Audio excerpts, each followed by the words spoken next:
Tribute Games and .emu have teamed up with Marvel Games to deliver us Marvel Cosmic Invasion, a new side-scrolling beat-em-up launching in 2025 for Switch, PS4, PS5, Xbox, and PC. Set during the high-stakes Annihilation storyline, the game pulls from Marvel's deep roster of cosmic and street-level heroes. During Summer Game Fest Playdays 2025, we're actually able to go hands-on with the game. And while 20 minutes wasn't nearly enough, we are confident in saying arcade beat-em-ups are back.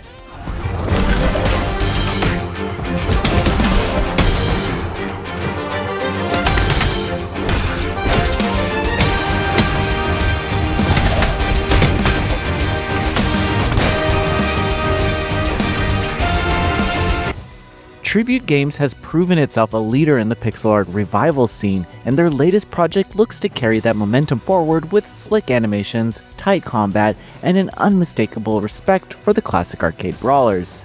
Within seconds of starting the Marvel Cosmic Invasion demo, we were dropped right into the action. The game's rhythm clicked into place almost immediately. Strikes hit with satisfying weight, combos flowed smoothly, and each character's unique tool encouraged some kind of experimentation.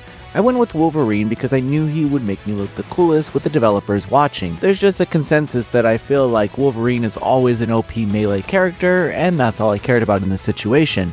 My second choice character was Valles, and I had no regrets. Combat feels layered but never overwhelming, except for the general chaos unfolding on screen. Light and heavy attacks link into launchers, while special moves give each character distinct crowd control or mobility options. Enemy design seems to give just enough telegraphs to reward quick reflexes, and the whole thing plays out at a pace that feels both manageable and pretty exciting. At the heart of the experience is the Cosmic Swap system. You choose between two heroes per stage and switch between them whenever you want. This opens the door to extend combos and tactical team-ups. Characters like Spider-Man can pin enemies in place with webs, setting them up for a Wolverine to dive in with raw power. Up to 4 players can join in through local or online co-op, and the drop-in, drop-out system adjusts the challenge accordingly. We didn't actually get a chance to test the online features, but the couch co-op was responsive and easy to pick up, even though I think I was annoying my co-op partner with how much I was drooling over the visuals. Tribute Games' pixel art continues to impress me. Every character looks handcrafted with expressive animations that capture each hero's personality. Spider-Man's acrobatics, Nova's energy blasts, and Wolverine's aggression all read clearly in motion. Backgrounds shift from grounded cityscapes to more surreal cosmic locales. Each one is layered with detail and kinetic effects that keep the action moving. It brought me back to the X-Men in the arcade, where each new screen introduced a new environmental gimmick and enemy variation. Hit reactions, particle bursts, and clean UI elements all contribute to making combat legible even when the screen fills with enemies and abilities. Though I'm sure the audio isn't final, the game still carries an energetic tone that fits a Saturday morning cartoon. Chiptune-inspired music with bold melodies underscore the action without becoming overbearing. Tribute Games isn't new to this scene. Their past work like TMNT, Shredder's Revenge, and Panzer Paladin proves they know how to blend modern mechanics with retro aesthetics, and I do believe that no indie team is doing it better than them. Cosmic Invasion looks to build on that foundation by giving players more flexibility, tighter team mechanics, and a broader license to work with. I should also mention that their founders were behind Scott Pilgrim vs. the World, the game, so if there's any studio with the chops to make a Marvel beat-em-up that respects both the license and the genre, it's probably this one. Still, there's a lot we haven't seen. How the progression system unfolds, how deep the roster becomes, and whether the mission structure can sustain long play sessions will be the key to the full experience. But the core combat already feels strong, and the presentation hits the high notes. Within my 30 minutes of playing, Marvel Cosmic Invasion convinced me that the genre still has plenty of room to grow, and Tribute Games is once again at the center of its resurgence. Marvel Cosmic Invasion is coming to Nintendo Switch, PS4, PS5, Xbox, and PC in 2025. Now, enjoy some gameplay.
Noisy Pixel.